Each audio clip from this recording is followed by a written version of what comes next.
j'aborde le problème de la phrase complexe en latin. Au début des études, on n'utilise que des phrases très simples pour se familiariser avec les déclinaisons, la structure de base étant sujet, complément, verbe. Par la suite, les phrases se complexifient et l'on obtient assez vite ce qu'on appelle en grammaire la phrase complexe, avec des subordonnés, des corrélations, des enclaves, des incises, le tout étant lié par des règles syntaxiques très précises. Je vous propose le début d'Orator de Cicéron.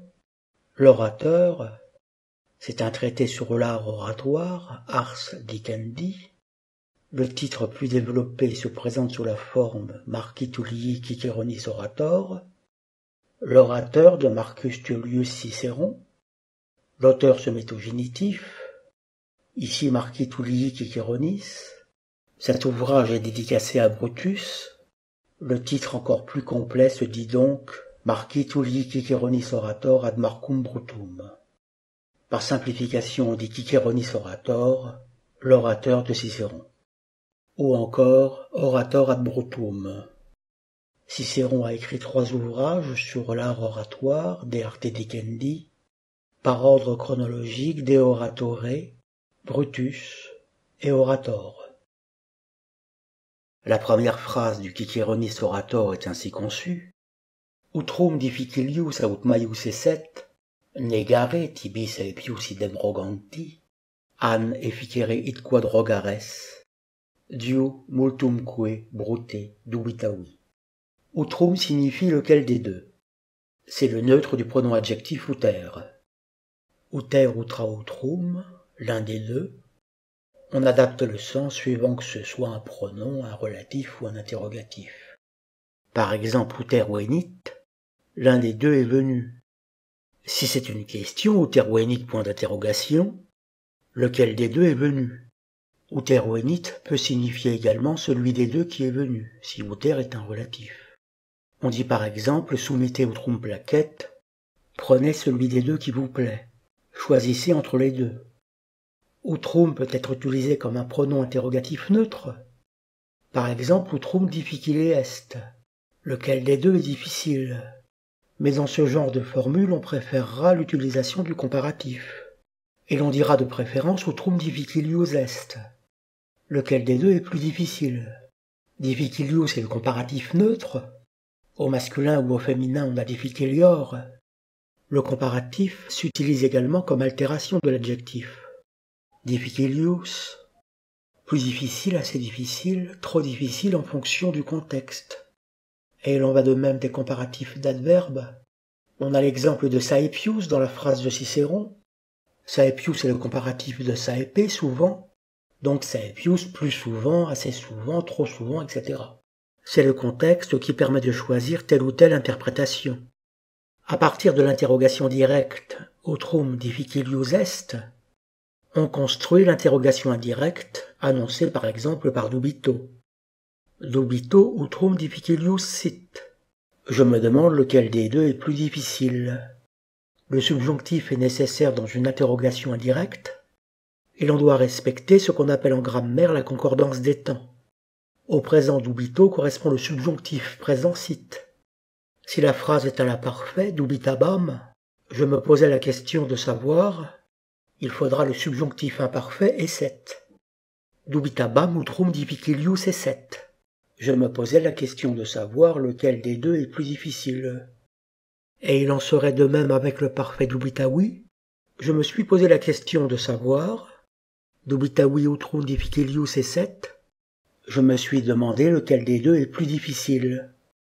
Donc si la proposition principale est au présent, on utilise le subjonctif présent dans la subordonnée indirecte, ce qui fait qu'à dubito correspond sit, dubito utrum difficilius sit, et si la principale est à l'imparfait ou au parfait, c'est-à-dire à un temps du passé, on utilise le subjonctif imparfait dans la subordonnée indirecte.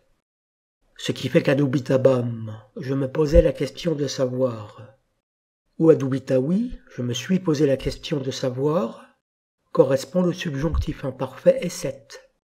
À partir de là, on comprend aisément le début de la phrase de Cicéron, si ce n'est que le verbe est à la fin, mais c'est très fréquent en latin.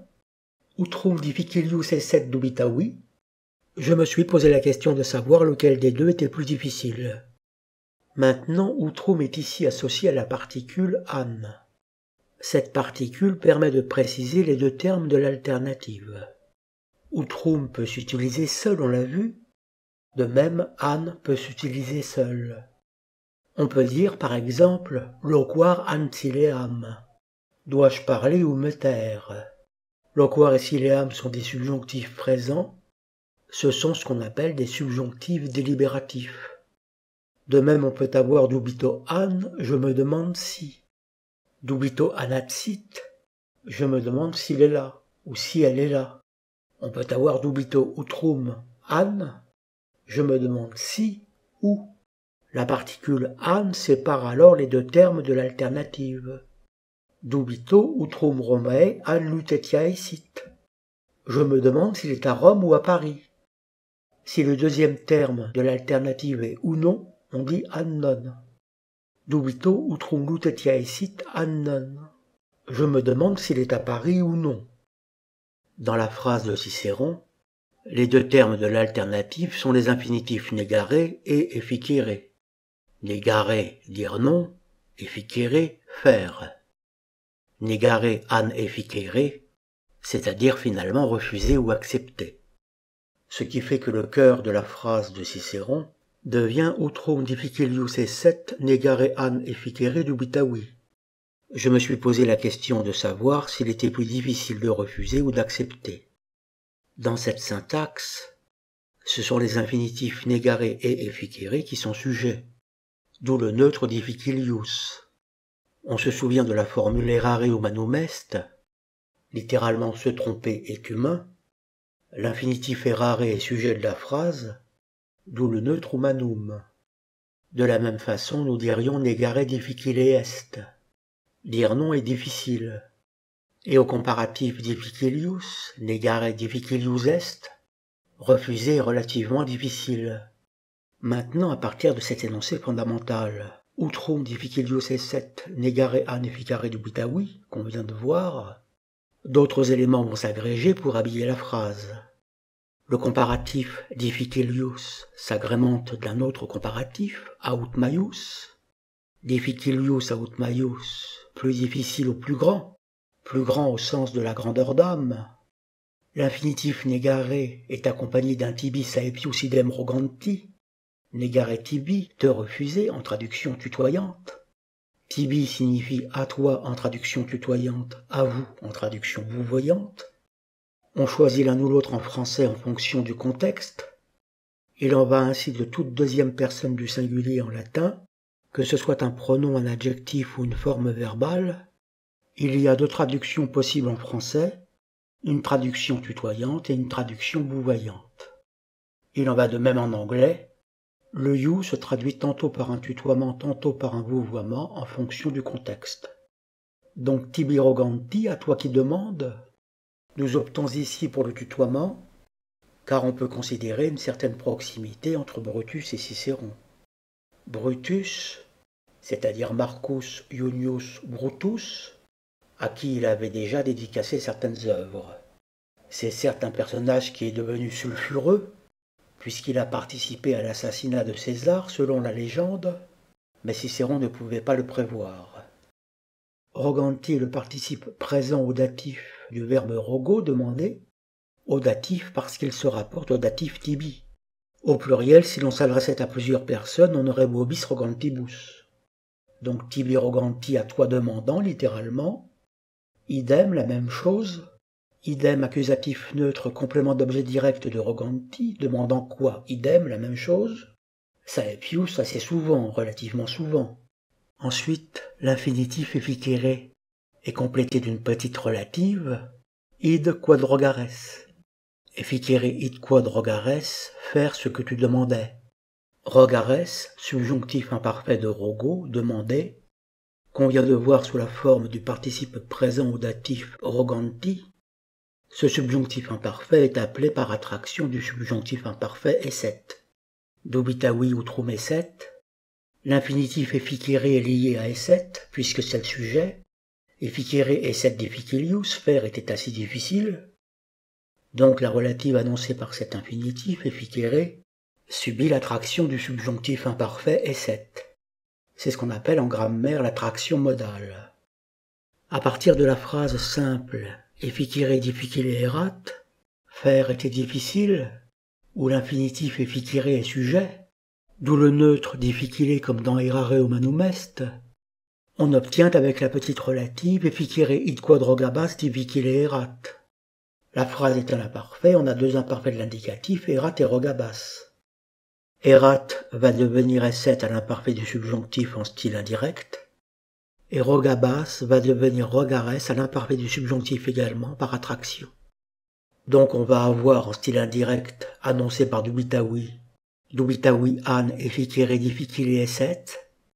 Je me suis demandé si faire était difficile, et avec la relative annoncée par efficere, dubitavi an efficere id quad rogares difficile esset. Je me suis posé la question de savoir si faire ce que tu demandais était difficile.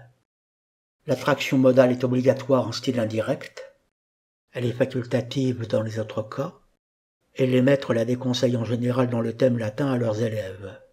Dans le thème latin, c'est-à-dire quand on traduit du français en latin. Quand on traduit du latin en français, c'est une version. En sens inverse, du français en latin, c'est un thème. Dans le style direct, les propos sont rapportés tels qu'ils ont été dits ou pensés. Ici, ça donnerait dubitavi eratne difficile efficere. Je me suis posé la question, était-il difficile de faire?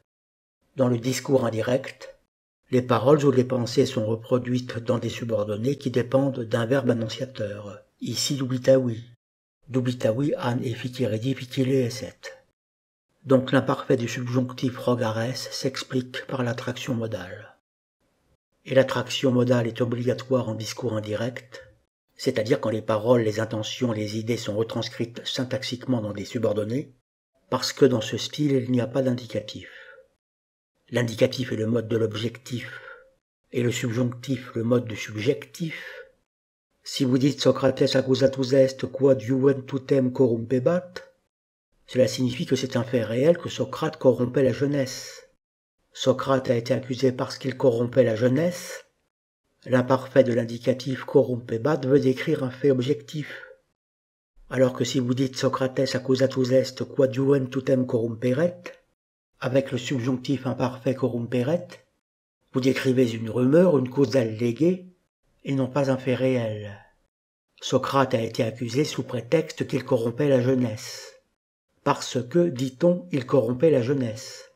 Donc la différence entre l'indicatif et le subjonctif est très nette, ce qui explique que les maîtres de latin déconseillent l'attraction modale en thème quand on peut l'éviter.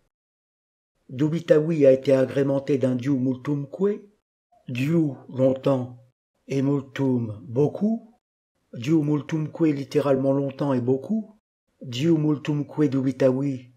Je me suis intensément posé la question de savoir, j'ai longtemps balancé, et cette première phrase de Cicéron s'adresse au dédicataire Brutus, d'où l'adjonction dans cet énoncé du vocatif brute. Dominus Seigneur fait dominer, donc Brutus fait brute. Dubitavi brute, je me suis demandé Brutus, etc. Donc vous voyez qu'à la phrase minimale « Utrum difficilius esset negare an efficere dubitavi », 5 éléments s'ajoutent pour habiller la formule. À difficilius, on ajoute à ut maius, plus difficile ou plus grand. Negare, refuser, et complété de tibis aepius idem roganti, littéralement refusé, à toi demandant souvent la même chose. L'infinitif efficere annonce la petite relative id quod rogares, faire ce que tu demandais.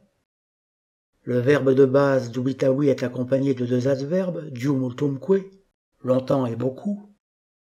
Et enfin, brute, le vocatif de Brutus est inséré dans la phrase. Je me suis longtemps et beaucoup, Brutus, posé la question de savoir s'il était plus difficile ou plus grand, de t'opposer un refus à toi qui formulais relativement souvent la même demande, ou bien de réaliser ce que tu demandais. Donc vous voyez que le latin ne peut pas se lire cursivement, comme on le fait assez facilement en français, qui a éradiqué les difficultés inutiles, notamment en mettant le verbe au milieu et non à la fin, sujet, verbe, complément, mais aussi en supprimant les enclaves qui éloignent deux mots liés. Donc il faut lire la phrase une première fois, s'y arrêter nécessairement, car à l'exception de courtes phrases élémentaires, le sens ne peut pas nous apparaître d'emblée clairement, puis on cherche à découvrir sa structure. On va alors trouver des mots fondamentaux, une tournure de base, un socle, le minimum minimorum syntaxique, pourrions-nous dire, autour duquel vont s'agencer tous les autres éléments constitutifs de l'énoncé. Il est probable que les latins faisaient pareil, même si c'était leur langue maternelle, si ce n'est qu'ils allaient plus vite dans le décodage du texte, mais ils devaient de toute façon marquer un arrêt. Et dans les recitationes, les lectures publiques, la lecture devait être très lente, et le ton devait notablement aider à la compréhension.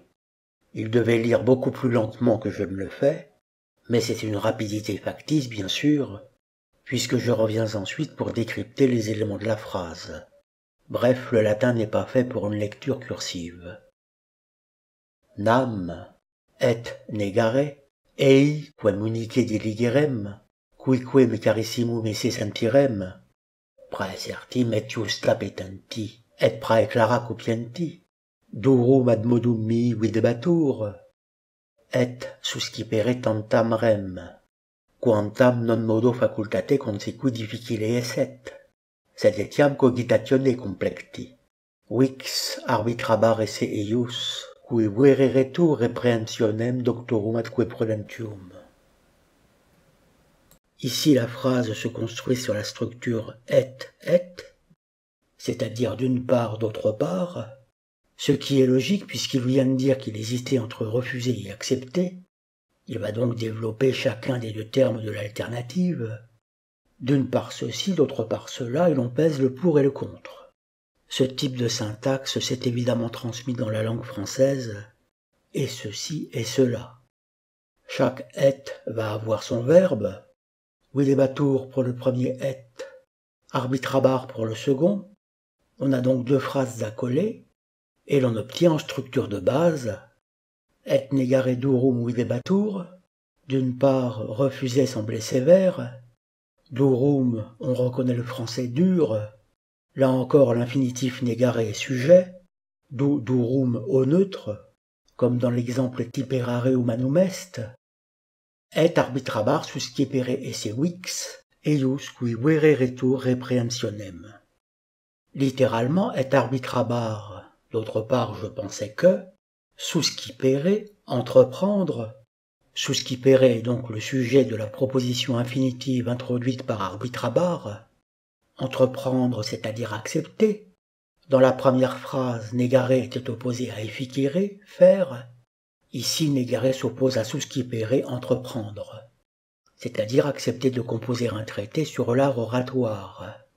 Donc je pensais qu'entreprendre, esse, était, vix, à peine, eius qui, de celui qui, vereretur reprehensionem, craignait la critique. Et c'est eius, être de celui, c'est-à-dire être le propre de celui. Je pensais qu'entreprendre était à peine le propre de celui qui craignait la critique.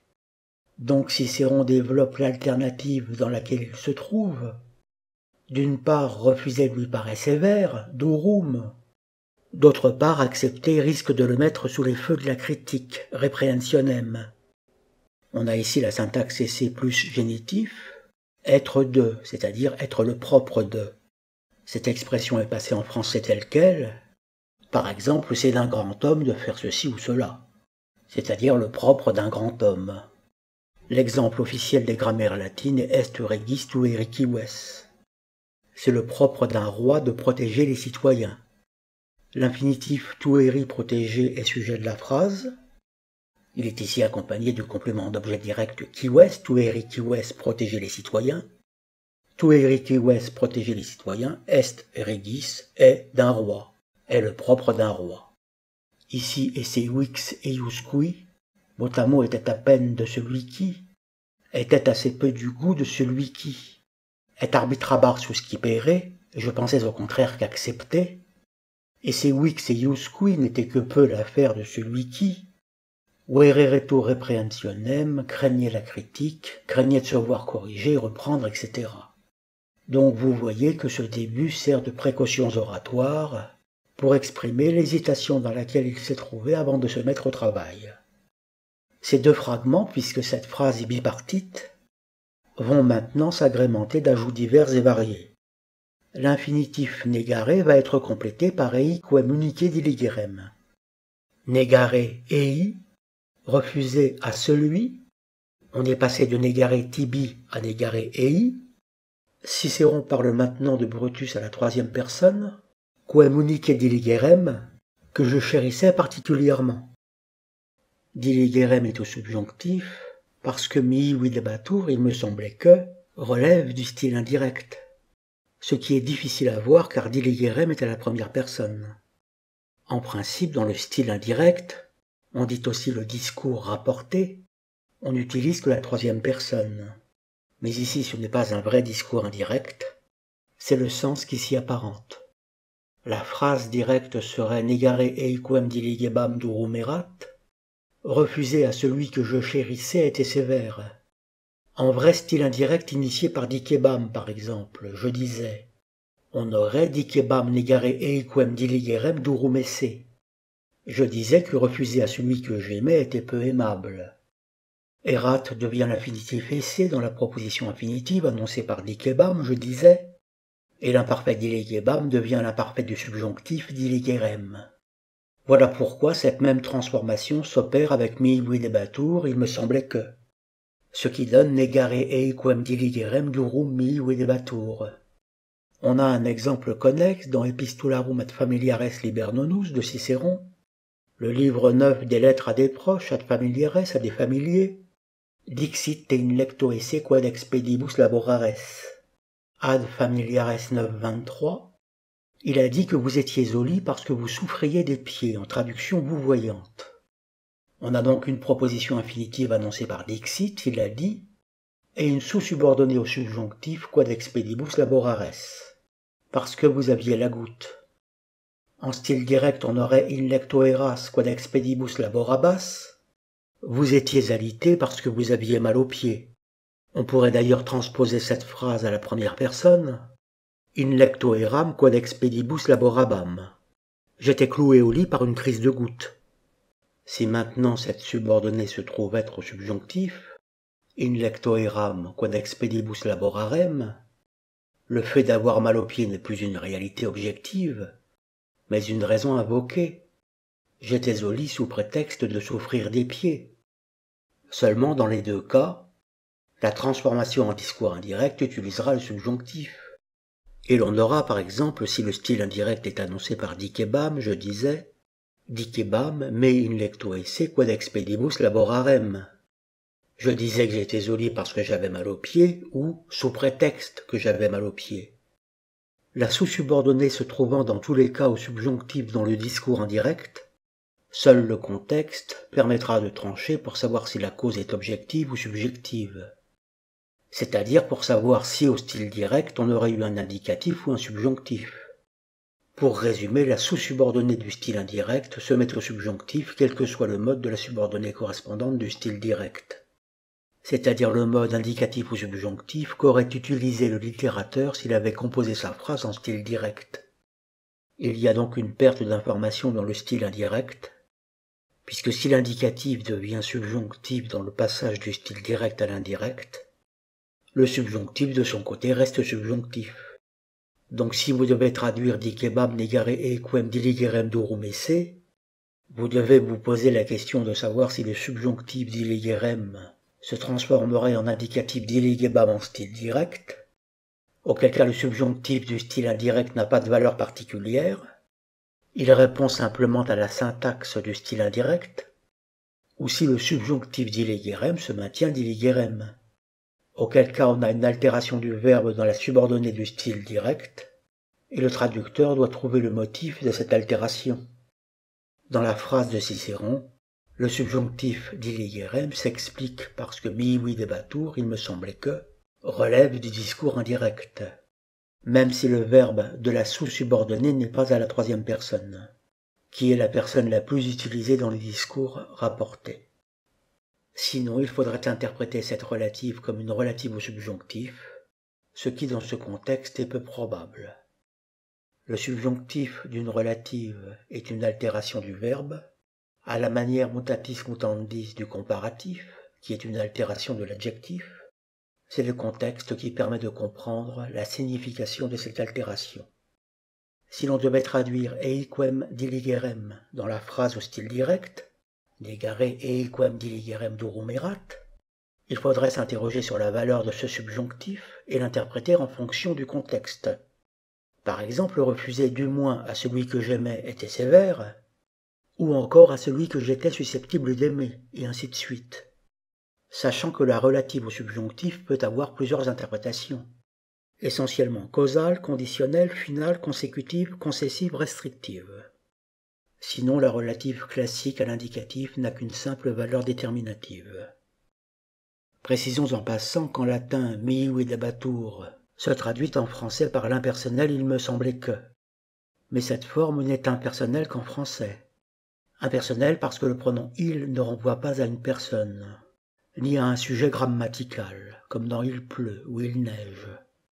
Mais ici videbatur n'est pas impersonnel. Dans la courte phrase de résumé negare durum mihi videbatur, car l'infinitif negare est le sujet grammatical de videbatur. Littéralement, refuser était vu, quant à moi, sévère.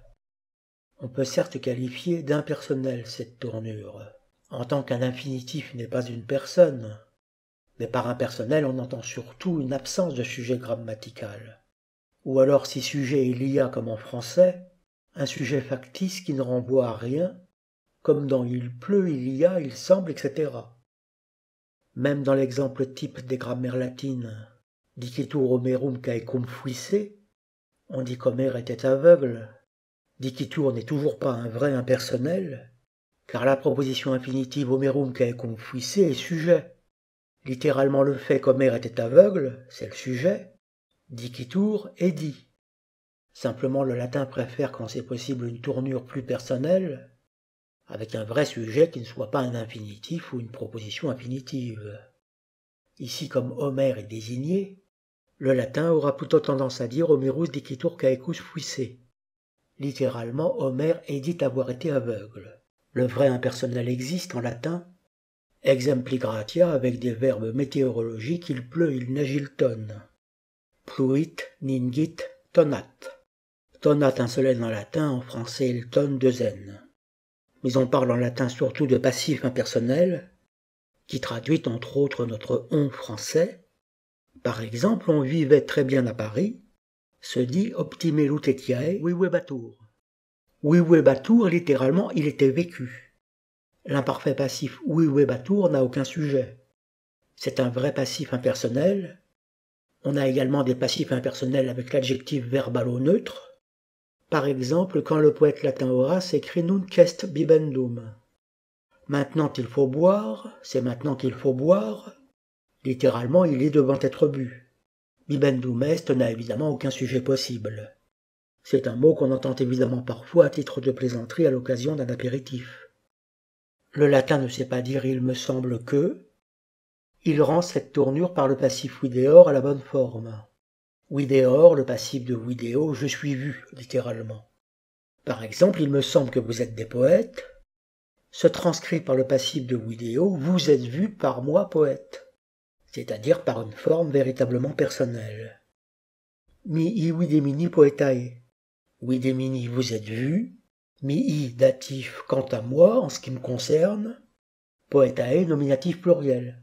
Nominatif parce que videmini fonctionne comme un verbe d'état. Vous êtes des poètes se dit estis poetae, ou poetae est un nominatif pluriel. Videmini peut s'accompagner du verbe être à l'infinitif, esse. Ce n'est pas obligatoire, mais on trouvera les deux formulations. Mihi videmini poetae ou mihi videmini esse poetae. De même que Cicéron aurait pu dire durum esse plutôt que durum tout court. Negare durum mihi videbatur ou negare durum esse mihi videbatur. En français c'est pareil, me semblait dur ou me semblait être dur. De même il semble que je rêve, j'ai l'impression de rêver, se dit je suis vu pour ma part rêver. Mihi videor somniare. Le passif de vidéo s'accompagne du datif de la personne parce qu'il s'agit d'une opinion. D'une manière générale, aliqui videri signifie sembler à quelqu'un au sens d'une vue de l'esprit. Doumi Widebatour, il me semblait que, Tibi Widebatour, il vous semblait que, en traduction vous voyante, Nobis Widebatour, il nous semblait que, et ainsi de suite. Si le passif de vidéo signifie être vu par les yeux, le complément d'agent suit la règle normale des verbes passifs et se met à l'ablatif précédé de la préposition ab. Abaliko videri, être vu par quelqu'un, vu par les yeux. Ces monuments ont été vus par moi, se dira aec monumenta ame wisasunt. Ame par moi, complément d'agent du parfait passif, wisasunt ont été vus. Videri seul sans autre précision signifie sembler bon. C'est un latinisme qu'on rencontre parfois. Si l'on doit traduire « Il a semblé bon à Cicéron de composer pour Brutus un traité sur l'art oratoire », bon ne se traduit pas, on utilise le passif seul. Par exemple, componere bruto tractatum de arte dicendi ciceroni visum est. Componere est infinitif sujet, comme dans l'exemple cicéronien qu'on a vu negare durum mi videbatur, refuser me paraissait peu aimable negare infinitif sujet, componere visum est, composer apparu bon. Ciceroni datif à Cicéron. Componere bruto composé pour Brutus. Bruto datif on peut également dire ad brutum. Componere tractatum écrire un traité. Tractatum accusatif complément d'objet direct de componere. Tractatum de arte dicendi un traité au sujet de l'art de dire. Arte à l'ablatif, de plus ablatif au sujet de. Dicendi génitif du gérondif de dico dire. On peut dire aussi des arte oratoria ou des arte rhetorica. On trouve une occurrence du passif de vidéo seul dans une fable du poète latin Phèdre, Canis et lupus, le chien et le loup, titré également suivant les éditions Lupus ad canem, littéralement le loup au chien, ce que dit le loup au chien, fable qui a été reprise par La Fontaine, le loup et le chien donc dit au loup qua visum est wagor. Wagor, gère, je me promène. Quoi, pronom relatif de lieu, littéralement par où. Visum est, il a paru bon, sous-entendu à moi, il m'a paru bon. On peut même traduire par un présent, je me balade où il me semble bon. Il est fréquent qu'un parfait latin se traduise par un présent. Ce qui m'a semblé bon par le passé l'est toujours maintenant. On a même juste avant une autre occurrence de vidéo au passif, quia videoracer, littéralement parce que je suis vu violent, sous-entendu dominis, datif pluriel, du point de vue de mes maîtres. Du fait qu'on me considère violent au matage de jour, mais le soir venu on me détache, et alors, quoi visum est wagor, je me balade où bon me semble. Mais bien sûr le loup ne veut pas être attaché, et comme le conclut le bon La Fontaine, cela dit maître loup s'enfuit et court encore, avec une sorte de présent sub specia aeternitatis, sous l'espèce de l'éternité. Donc on a vu que l'infinitif negare s'accompagnait d'une petite relative, eique munique diligerem, dire non à celui que je chérissais particulièrement, le subjonctif s'expliquant par une syntaxe qui relève du style indirect. Cette proposition relative est reliée à une autre, par l'enclitique que, qui est la conjonction de coordination et, quique me carissimum esse sentirem, littéralement et à qui je sentais être très cher. Si l'on sort cette proposition relative de son contexte, pour la convertir en discours direct, cela donnerait sentiebam me ei carissimum esse. L'imparfait du subjonctif sentirem devient l'imparfait sentiebam en style direct. Sentiebam annonce une proposition infinitive, dont le sujet à l'accusatif est me, et le verbe à l'infinitif, le verbe être, esse. Sentiebam me esse, je sentais que j'étais, je sentais être. Quand le sujet de la principale est le même que celui de la subordonnée, ce qui est le cas ici, sentiebam me, je sentais que je, le français peut également utiliser une proposition infinitive. Je sentais que j'étais peut se dire je sentais être. Sentiebam me ei carissimum isse, je sentais que j'étais très cher ei à lui, donc je sentais lui être très cher. Si on transforme cette syntaxe en parataxe, c'est-à-dire en proposition directe juxtaposée, Cela donnerait ei carissimus eram, sentiebam entre parenthèses ou en incise. J'étais très cher à lui, je lui étais très cher, je le sentais. Carissimus eram devient en proposition infinitive me carissimum esse. En latin, le sujet d'une proposition infinitive doit toujours être exprimé, même si c'est le même que celui de la proposition principale. Do sentiebam me. On ne peut pas faire l'économie de ce pronom, on ne peut pas le sous-entendre, il doit être exprimé. Ensuite, pour comprendre le mécanisme de la relative, on sort le pronom ei au datif de la proposition infinitive et on le met en première position, ce qui donne ei sentiebam me carissimum esse. Le sens est le même. Je sentais que je lui étais très cher, je sentais lui être très cher. Maintenant, l'anaphorique ei devient le pronom relatif cui. D'où cui sentiebam me carissimum esse. À qui je sentais que j'étais très cher, à qui je sentais être très cher. Dans la phrase de Cicéron, le pronom relatif qui a pour antécédent ei, littéralement dire non à celui à qui. En reconstituant la phrase, cela donnerait negare ei qui sentirem me carissimum esse durum mi videbatur. Refuser à celui à qui je sentais être très cher me paraissait peu aimable. Quand un pronom relatif a pour antécédent un anaphorique, et que cet anaphorique se trouve être au même cas que le pronom relatif, on peut omettre l'anaphorique et n'écrire que le pronom seul. Ici, ei et qui sont tous deux datifs. C'est un hasard, car le cas du relatif est indépendant du cas de son antécédent. Le cas de l'antécédent dépend de sa fonction dans la principale, et le cas du relatif dépend de sa fonction dans la relative. Ici, ei est complément de negare, negare plus datif, negare ei refusé à celui, et qui complète carissimum, carissimus plus datif, cher à. Donc, comme l'anaphorique ei se trouve être au même cas que le relatif dont il est l'antécédent, on peut en faire l'économie et n'écrire que le pronom relatif, ce qui donnera negare qui à la place de negare ei qui. Les deux écritures sont correctes. C'est une simplification possible et fréquente mais non obligatoire. On a le même processus en français quand on dit qui aime bien châtie bien, qui est la simplification de celui qui aime bien châtie bien, ou de ceux qui aiment bien châtie bien. Ce proverbe peut aussi bien se mettre au singulier qu'au pluriel. Mais ce n'est pas le cas de tous les proverbes simplifiés. Par exemple, qui se ressemble s'assemble doit se mettre au pluriel. Le sens l'exige, puisque la phrase signifie ceux qui se ressemblent s'assemblent. Pour se ressembler, il faut être au moins deux, d'où le pluriel nécessaire. Donc ne vous fiez pas à la seule sonorité des mots, le sens doit confirmer les accords grammaticaux.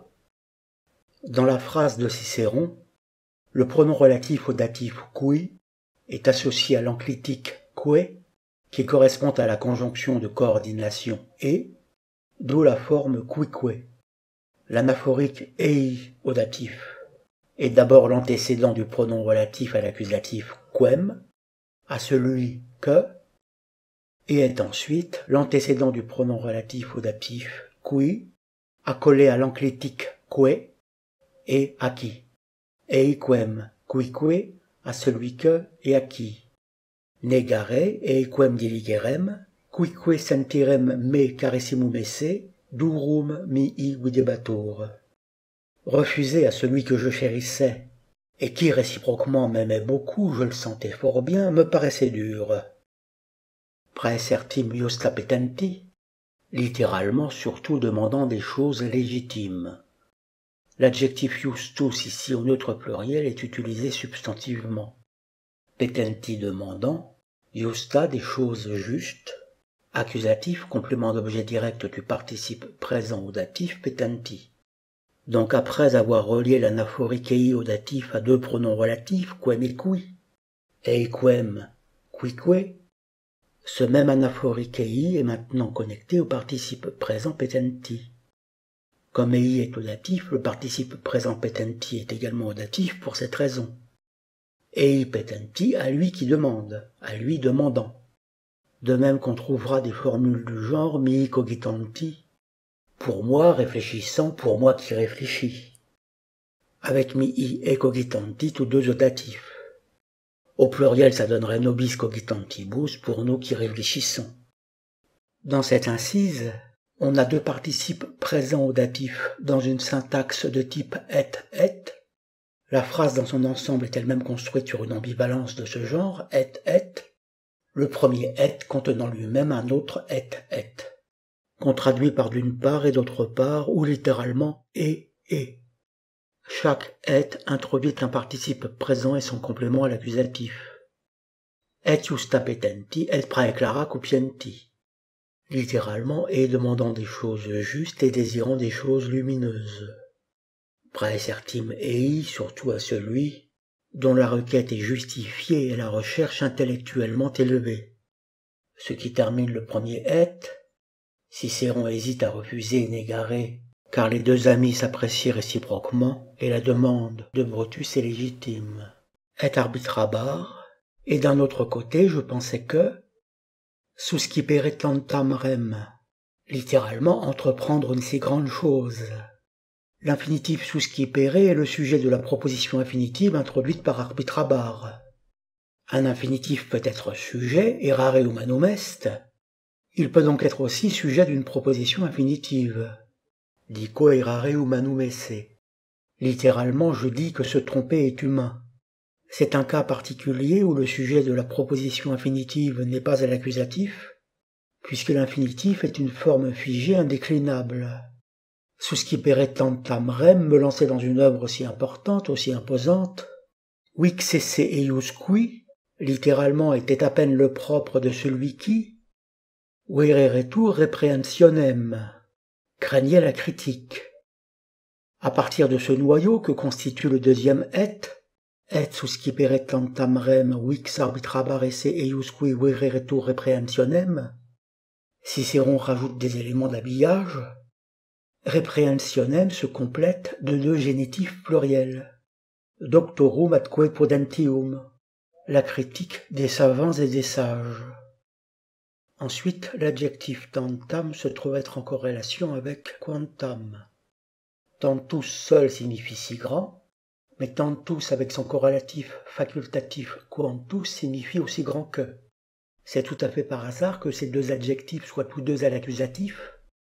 Chacun est au cas voulu dans le fragment auquel il fait partie. C'est comme le pronom relatif avec son antécédent, ils sont au cas voulu dans le fragment auquel ils appartiennent. On a vu le cas eiquem, ei au datif negare ei, et quem à l'accusatif quem diligerem.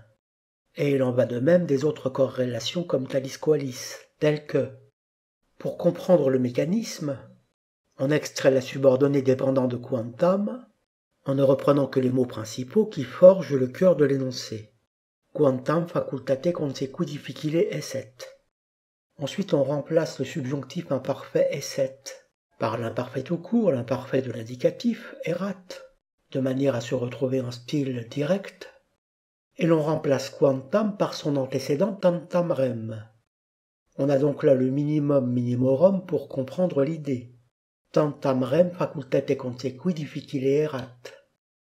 On a de nouveau ici un infinitif sujet, consequi, suivre, poursuivre, parvenir, do difficile au neutre comme dans errare humanum est. Au masculin ou féminin, on a difficilis. Consequi difficile erat, parvenir sous-entendu à réaliser était difficile. Ou même suivant les contextes serait difficile. Comme le latin n'a pas de conditionnel, il utilise tantôt l'indicatif, tantôt le subjonctif pour y suppléer. On dit par exemple « longum est enumerare », il serait long d'exposer en détail. On utilise parfois le même procédé en français. Dans les assis, Rimbaud écrit « Oh, ne les faites pas lever, c'est le naufrage ». C'est le naufrage, c'est-à-dire ce serait le naufrage si vous les faisiez lever.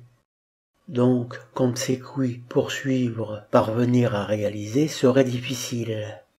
Parvenir à réaliser tantam rem, une si grande chose, une œuvre aussi importante, facultate par mon talent, par ma compétence. Donc l'œuvre que réclame Brutus à Cicéron n'est pas n'importe laquelle, Elle est telle qu'avec tout le talent de son auteur, toute sa compétence, faculté, parvenir à la réaliser serait difficile, consequi difficile erat. On perçoit donc le fragment plus complet suscipere tantam rem, quantam facultate consequi difficile erat. Entreprendre une œuvre telle qu'elle serait difficile à réaliser même avec tout mon talent. Telle est l'idée de ce fragment intraduisible mot à mot. Ensuite, on a une formule symétrique avec de nouveau un ablatif et un infinitif. À la place de facultate consequi, on a cogitatione complecti. Tantam rem cogitatione complecti difficile erat. Une œuvre telle qu'il serait difficile cogitatione complecti, d'embrasser par la pensée. D'où l'autre fragment qui se concevrait de la même façon. Suscipere tantam rem quantam cogitatione complecti difficile erat. Entreprendre une œuvre telle qu'il serait difficile de l'embrasser par la pensée. Ces deux expressions, facultate consequi et cogitatione complecti, sont reliées par la syntaxe non modo sedetiam, un latinisme très fréquent non seulement mais aussi. On trouvera également avec le même sens non solum sedetiam, non modo facultate consequi sedetiam cogitatione complecti. Cette œuvre serait donc difficile non seulement à réaliser par ma seule compétence, mais aussi à embrasser par la pensée. Cicéron veut signifier ici que le sujet est très ample. Donc Cicéron hésite, car d'un côté refuser à celui qui l'affectionne particulièrement, et qui lui rend réciproquement son amitié, lui paraît tout à fait dur, dorum ad modum, d'autant plus que sa requête est intellectuellement légitime. Et d'un autre côté, il met en exergue la difficulté de l'exercice et sa crainte d'être critiqué par les hommes avisés. Énime, en effet, énime est un adverbe de transition qu'on met volontiers en deuxième position, cum sit, dans la mesure où il y a. Le verbe être autant voulu sert à exprimer notre gallicisme il y a, il est alors accompagné du nominatif. Telle chose est, c'est-à-dire existe, donc il y a, tanta dissimilitudo, une si grande différence. Ici tanta est seul, sans corrélatif. Le corrélatif quantus de tantus est facultatif, comme en français. Inter oratores bonos, entre les bons orateurs. Quid est maius, qu'y a-t-il de plus grand, de plus important? Maius est le comparatif neutre de magnus. Magnus, magna, magnum, qui fait au comparatif maior, maius, quam iudicare, que de juger, que de savoir estimer. Quae sit optima species, quelle est la meilleure forme, la meilleure représentation? Et quasi figura, et pour ainsi dire forme, apparence.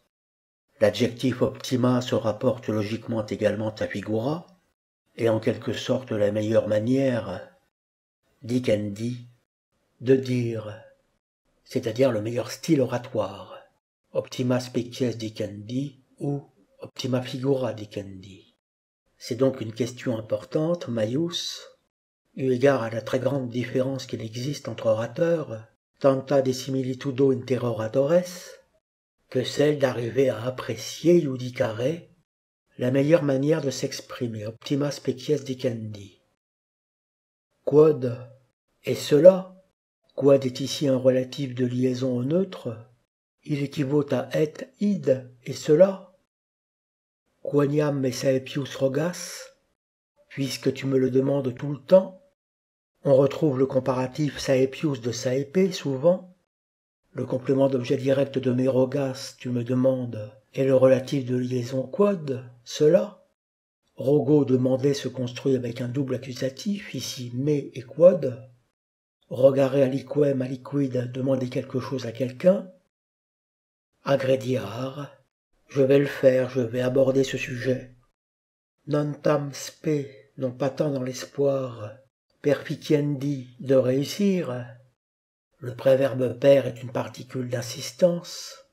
Facere, faire, per complètement, d'où perficere, faire complètement. On retrouve ce préverbe dans perdurer en français ou même périr. Irer, aller, perdre complètement, périr, s'en aller complètement. quam experiendi voluntate, que par le souhait d'essayer, d'en faire l'expérience. On a de nouveau ici une symétrie, avec génitif du gérondif et ablatif. D'un côté perficien bispe, de l'autre experiendi voluntate. Donc ce n'est pas l'espoir d'une réussite qui guide Cicéron, mais l'opportunité d'une expérience qui se présente, étant donné bien entendu que ce traité sera différent des deux premiers, du De Oratore et du Brutus.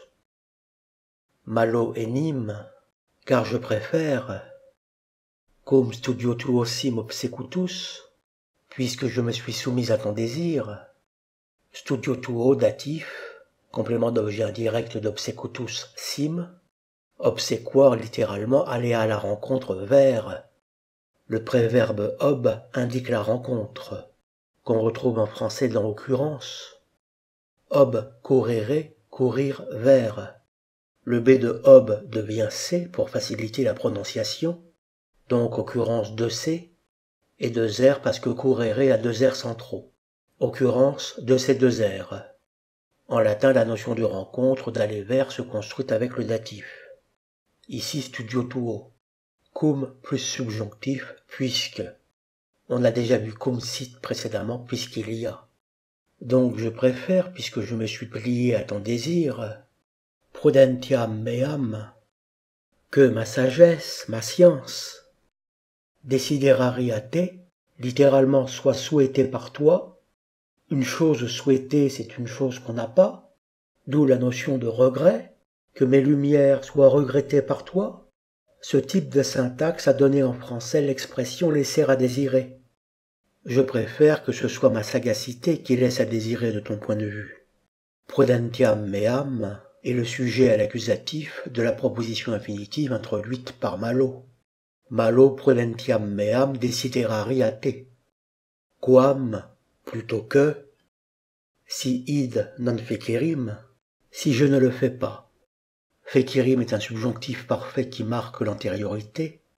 Du point de vue du sens, la phrase véhicule un futur. Je préfère que ce soit mon savoir qui, dans le futur, laisse à désirer. C'est l'expression de la condition dans les subordonnées infinitives. L'exemple officiel des grammaires latines est dicum et laetum futurum esse, si unc librum legeris. Je dis que je serai content si tu lis ce livre. Le subjonctif parfait legeris permet de marquer l'antériorité. Mais le français se contente d'un présent dans la traduction. Benevolentiam, sous-entendu meam. Meam fonctionne et pour prudentiam et pour benevolentiam. Ma gentillesse à ton égard. Si quelque chose doit laisser à désirer, je préfère que ce soit mes connaissances plutôt que mon amitié. Donc tout ce début d'oratoire n'est que précautions oratoires. Cicéron développe l'alternative dans laquelle il se trouve. D'un côté, il ne veut pas décevoir Brutus en refusant. De l'autre, il ne veut pas décevoir son public par un écrit médiocre. Il estime l'exercice particulièrement périlleux et difficile. Donc vous voyez qu'il ne faut pas chercher à comprendre du premier coup. Même si l'on est latiniste, on est pris de stupeur par tous ces mots, surtout lors d'un examen où le temps nous est compté. Il faudrait presque se donner le temps d'une lecture respiratoire à vide, sans se poser de questions, sans chercher à comprendre, et apprivoiser petit à petit la phrase, en connectant ces éléments tel un petit puzzle de 3, 4, 5, 6 pièces. Mais toujours s'arrêter, relire plusieurs fois l'énoncé, dégager sa syntaxe ou sa grammaire avant le sens pur, et améliorer votre rendu au fil de vos découvertes, en privilégiant toujours le sens. Je m'en remets à votre génie littéraire pour améliorer mes propositions données à titre indicatif.